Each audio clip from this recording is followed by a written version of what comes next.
Tuloy natin. What is up, guys? Sakay dyan. Ano bang pinaplano dito ng TLID? At paano ba nangyayari ngayon, nabang nagliligpit ako, nanonood ako ng championship ng Onyx tsaka Team Liquid Philippines versus Indonesia dito sa Mobile Legends. Bang bang. Ang ginawa ng Eptong, okay, wala naman tayo nakakatawa nakikita ko ng big na. So ngayon guys, lamang ang Philippines 2-0 na. So dalawa na lang, champion na sila, world champion na. Average KDA 13.3 sa M6 World Championship. Guys, game 3 na, tara panoorin natin. Can they continue the streak? Casters, pasok. Hindi pa tapos ang misyon para sa Fnatic Onyx Philippines. Dalawang panalo pa ang kailangan nilang kunin at mapapanood na natin ang game number 3. Maaalala mo no, si Super Fritz din ang isa sa mga pinakauna na gumamit ng system. Buti nilang nabuhay siya doon. And may natirang maliit na buhay dahil nga doon sa pagkakasakto ng damo at nung kanyang revitalize. Pero ready pa rin dito pa natin kung ni Philippines ay magbakbakang Palag lang ng palag, sasapak pa si Brusco pero syempre wala hit sa grass. Ayan. Kaya may makapag-heal pa rin, makakapalag pa rin naman pero sumasakit na si Quick, sumasakit na. Wala na nakipagsama. King Kong uunahin nila, nice drive mula dito kay Carmila. Nakaiwas pa si King Kong doon habang si Bruce ay nakuha na ng kill. Fabiano with a second turn. Pero si Witty ay naabutan. Pero mapapatay siya kamay din ni Fabian. Pasok din ulit dito. Itong Joey Ayun ay nila. nakatatlo against Fnatic Onyx Philippines. At nagsiyahan ang Indonesia. 2 games ang nagtitimpi. Medyo kumakalma lang sila pero hindi na kalmado yung mga papansikan ka mag-iinay sa kanila pero nagpagamit din ng vengeance. Dumatay na dito ang Team Liquid Indonesia. What a flank mula sa Team Liquid ID. At mukhang endgame na ata ang kanilang inahanap. May minions sunto sa asak. Si Kirk lamang ang didepensa. Tatapusin na nga ata ng Team Liquid Indonesia. Ito, game number 3 ang napupunta sa Cavalry. At nakabalik na nga sa seryeng ito. Hi guys, talo game 3. Bawi ulit tayo next game sa game 4. Baka pinagbigyan lang ng isa. Let's go guys, game 4 na. Tingnan natin kung sino yung mananalo.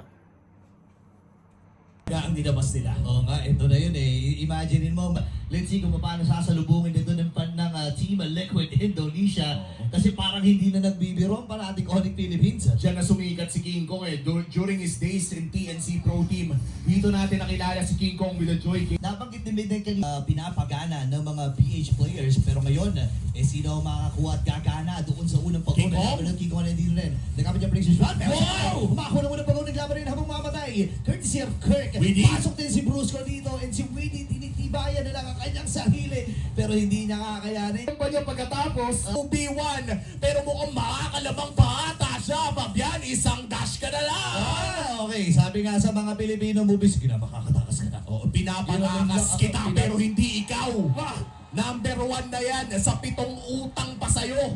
Ang kanyang magagamit ata kasi nakasalubong din naman natin kung Philippines dapat si Bruce Boy pa rin. Pasok na rin niya ng Super Family, nakuha na ng kill. Andun yung electric vibes, tututsa, at inabutan na rin si Aaron Chicky. Kasi na ata dito ang manating Onyx Philippines. Mag-isa ka na lang, Aaron Chicky.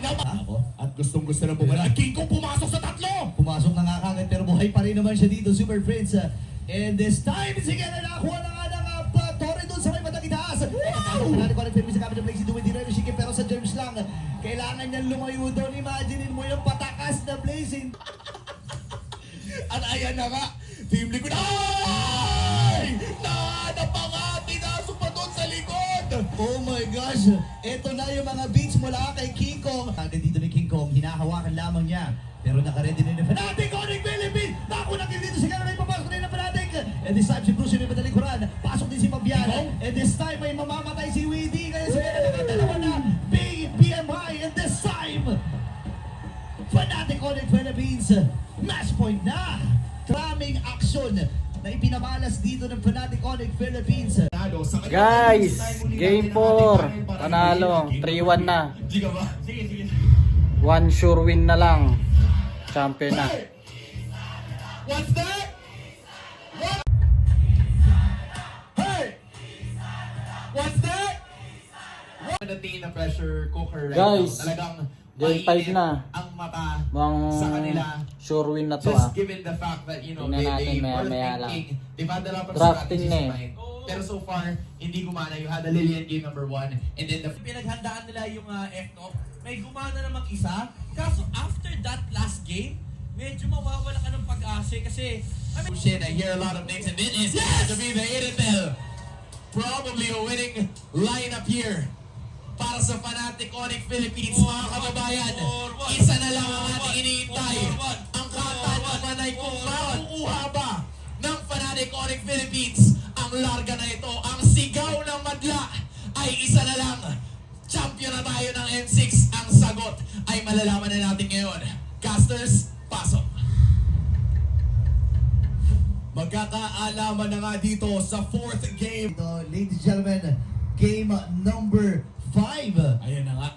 Game number 5. Binibigay na ata ng Fnatic Onyx Philippines yung unang pagong ng laban na ito.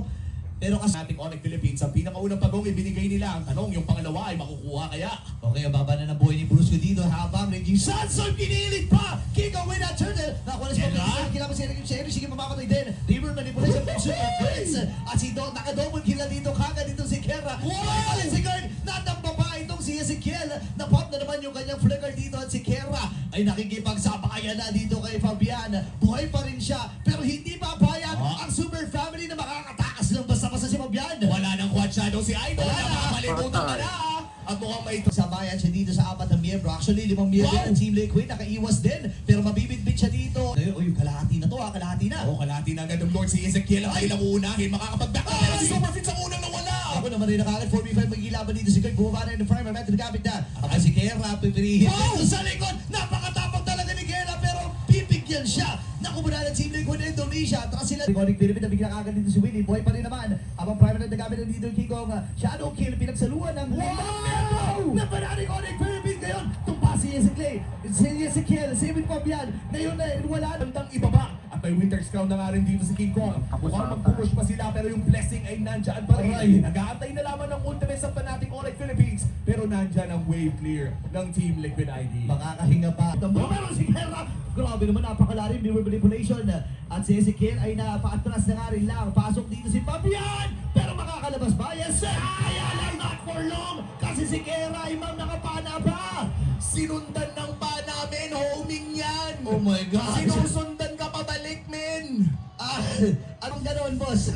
Teka lang ha, mukhang papasok dito si Winnie. Raging Sandstorm nagamit na rin. Hero Chiki nakapag-free hit pero yung Spear baka may nagamit naman na wala lang. Si Kurt ay matatamaan pa. Si Kera ay nandito din. Nagamit na rin niya yung ultimate niya. At si Wade ay namatay. Dalawa ang tutumba para sa Team Liquid Indonesia. Ayan na, Lord push sa may bandang ibaba. That's one inhibitor turret down. Mid lane naman ata magiging punteriya ng Fnatic Onyx Philippines. Isang tore na lang ang matitira dito kung sakaling makukuha nila ang mid lane. Hindi tatama ang Spear of Alpha. That's 2 inhibitor turrets down at mukhang kakalbuhin na nila ang base ng Team Liquid ID. Isa na lang at mukhang babagsak pa nga. Oh my gosh, kalabit na lang ng gatilyo dito and si Kera pinipilit na rin abutin itong tore na ito. Kailangan bantayan ng Team Liquid Indonesia. Sabi nila, sige, ikaw nakagalan si Kikong dito ngayon. Pinagsaluan ng 3 miyembro ng Team Liquid ng Fnatic Onyx Television. Habang pasok ang Team Liquid Indonesia, remember division na gamit din. Oh no! Aaron Shiki nakakuha ng kill. Naku, delikado ang Fnatic Onyx Television. Kera! Ni Kera! Ang laban na ito!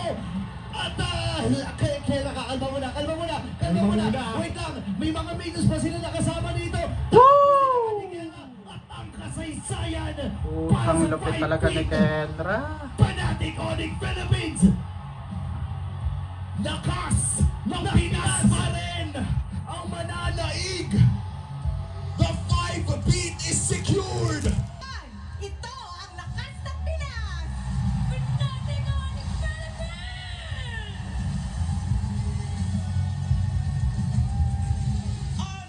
unbelievable! Unbelievable!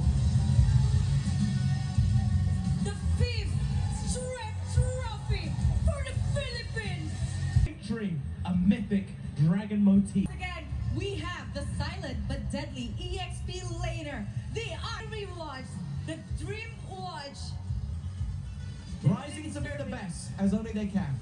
Yes, now the finger, the winning finger. They got all of it. The ring, a new ring that show how In the arena right now knows how good ROG smartphones is. to play Mobile Legends on. I want a phone as well. Extends the Philippines era with another World Championship trophy. Axiata Arena, who is your finals MVP? Kendra! Kendra na yan. Oh, one more time. Who are your finals MVP?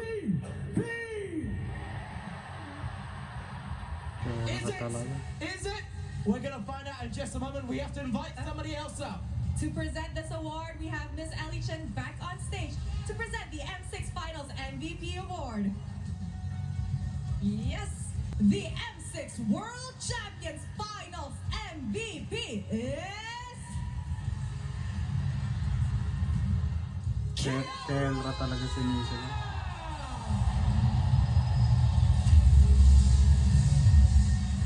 The Filipino Savage, the gold standard.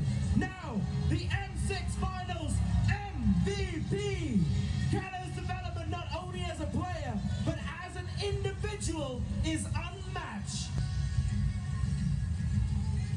Means the M6 World Championship champion. Yun na guys, champion na naman ng Philippines. Simula M2 hanggang M6, champion tayo. Tsaka kay Idol Kelra, shoutout sa'yo, napakagaling mo. Fnatic Onyx Philippines, you Pwede na! Malupit! Pwede na! At ang malupit dyan, matutulog ang buong bansa. Gigising na naman tayo. Gigising na naman tayo ng